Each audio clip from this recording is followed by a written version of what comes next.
So the daily graphic for today, graphic EC discuss election 2024 readiness tomorrow. CHRAJ delivers mixed verdict on National Cathedral. And I'm sure for many of you, you're interested in how the Board of Trustees violated the Public Procurement Act in the award of contract for the construction of the National Cathedral. Their explanation that they are not a public company was not taken by CHRAJ, and CHRAJ actually explains why they're a public company. Okay, and it goes on to say, in fact, the appointment or selection of the consultant was done through a PPA approval. The very consultant who is supposed to help you went through the Public Procurement Authority. So if you said you were not a public thing, why in God's name did you subject yourself to that? Thank you.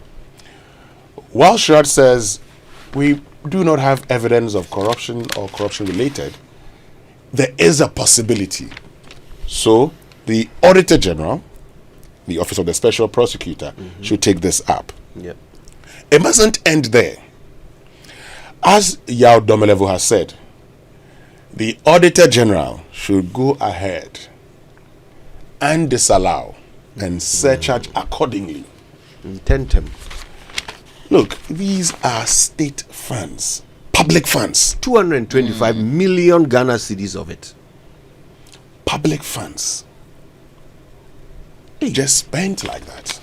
Do you know what 225 million Ghana cedis? Once the story broke, I quickly went to look for my corporate governance book. Niade Clerk has a book, which I'm holding right now. And I think that irrespective of who you think you are, how high you think you are, once you're being selected as a board member, you should read this book and get yourself prepared. You have a fiduciary duty. Are you acting in the best interests of the state in this case, or even the projects that you sit on? And I think these are like very basic questions that people should be asking themselves before accepting appointments like that. And trustees have another a rather special obligation when it comes to the resources that they use on behalf of their principal. And in this instance, I really am surprised that they attempted to make the excuse that they didn't think they needed public procurement, processes, when they have used public procurement processes to get themselves a consultant. Exactly. It's just disingenuous, and it immediately tells me that they were seeking to avoid, responsibility for what they had done wrong. And respectfully, I think it's no excuse for you to say that I sat on the board but I didn't know about it. Oh, really? It's an excuse for you, but it's unacceptable for the rest of us. I know one question that will be asked. It will be about the timing. At what time was this procurement done? Because at some point the Attorney General was secretary to the Board of Trustees. When he was so deputy. That's at least one lawyer. Oh, it was done. No, at the time that it was done, the secretary to the, Board of Trustees was Victor Kusi-Boateng. Right. CHRAJ actually goes ahead to name those. Okay, for purposes of information, let me just pull out that document. Okay, so I have the document here with me. Yeah. Let me just share with you the names. Good. So we find out who was responsible. Yes, right? And it's important to do that because at different times people have quit the board. And we want to know. It's important for us to know who let me was share there it and with who was you. not.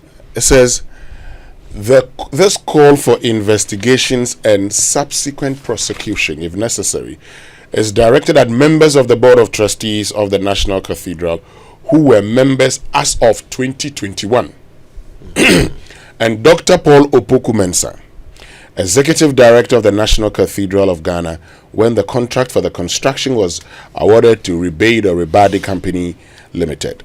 The trustees include Apostle Professor Opoku-Nyina, Chairman of the Church of Pentecost at the time, Chairperson.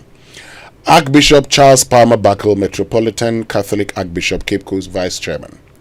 Most Reverend Bishop Justice Ofeya Kofi, Anglican Archbishop, Emeritus Member. Right Reverend Professor Emmanuel Mate, former moderator of the Presbyterian Church, member. Yes, Most Reverend T.K. CHRAJ, presiding Bishop of the Methodist Conference of the Methodist Church at that time, member. Archbishop Nicholas Duncan Williams, presiding Archbishop and General Overseer of the Action Chapel International, member.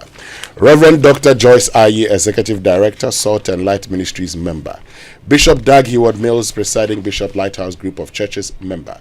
Reverend Eastwood Anaba, founder and president of Eastwood Anaba Ministries, member. Reverend Victor Kusibuating, founder of Power Chapel Worldwide, member secretary, and Reverend Dr. Frimpong Manso, General Superintendent, Assemblies of God, member. You see, all these people, they are saying they didn't know the right thing. Kojo, let me continue.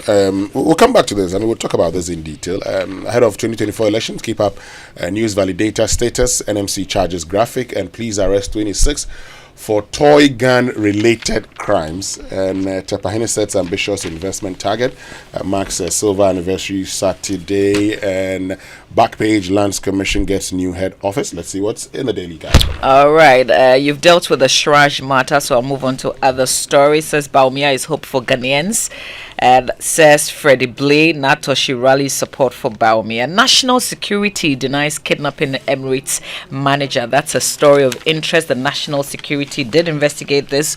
We know that it was the police statement that got the attention, I think, over the weekend when they said they had rescued this there was lady at something the about center the of it. police statement that made me want to ask a few questions. Never got round to it, but the police said that they rescued the lady. Right, the police rescued the lady, but they were also asking for information to help them identify the culprits.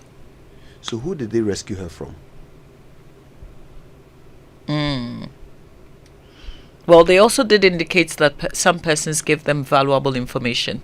Yes, And they were thanking them for that as well. But they were telling us that they don't know the culprits. Yet they rescued her. From who? From whom? Good. Wow. The Church of Jesus Christ holds lights. The World campaign is also a story in the paper today. I think I would leave it here. Back page. As for Kotoko Day, yay! One win in Doma, and you are talking already. What is your problem again with the African team of the last century? The Manchester United new coach will have to suffer for a long period before his methods help the club enjoy success again after a 1-1 draw. On Sunday. That's the coach himself saying that. Yes, it's obvious that he will need time. And when you have players like, players bought by Eric Ten Hag over a period, very average players, you need to give this man some time. Ten Hag has said, All right, any more?